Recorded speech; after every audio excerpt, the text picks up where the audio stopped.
All right, latest edition of Cops Gone Wild. A Warren, Michigan police officer caught on camera assaulting a carjacking suspect during the booking process at City Hall. Officer Matthew Rodriguez, a 14-year veteran of the Warren Police Department, punched the 19-year-old suspect in the head, just unprovoked, slammed his head into the ground, and continued to strike him.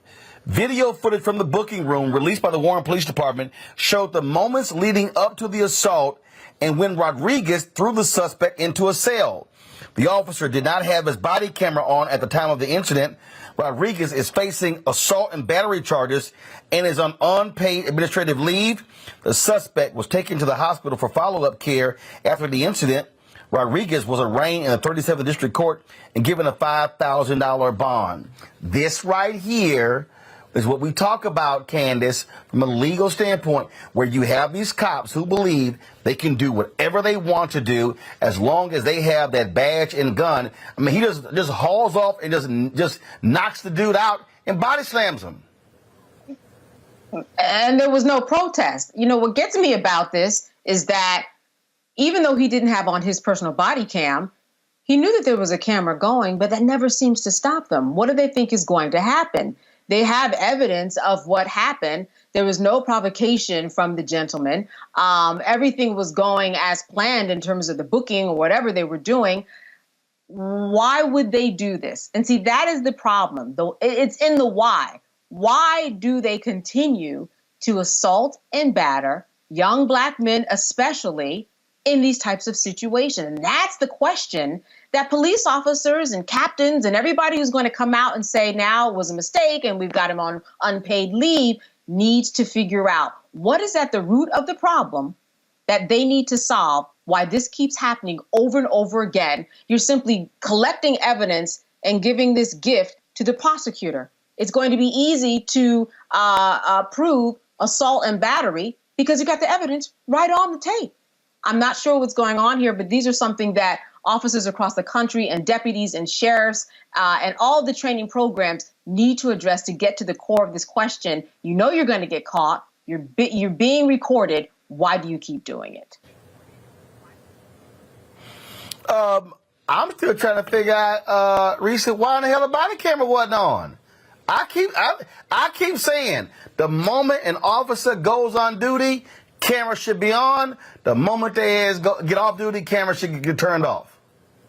Well, absolutely. But he did this knowing that there were still surveillance cameras in the area because he just didn't give a damn. And he felt like who was going to check him? Like, now, look, I don't know if this suspect was actually, in fact, guilty of the crime of carjacking. I could maybe understand knocking somebody around who was in the process of carjacking a car.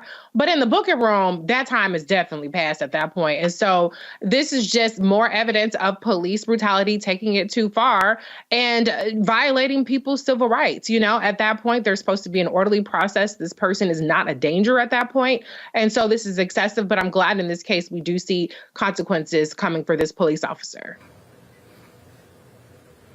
First of all, administrative leave, Greg, that should be, your ass got to go. You fired.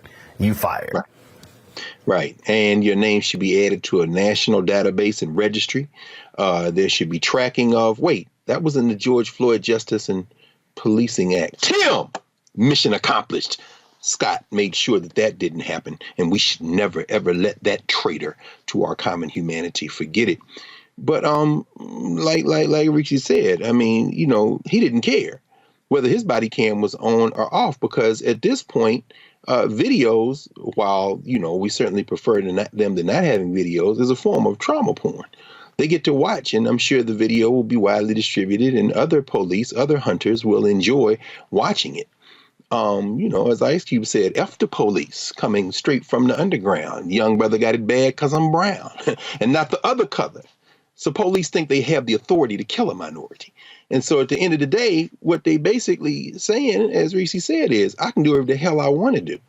And so if he loses his job, hell, there might be more of a penalty for him for breaking that damn computer than beating up that brother.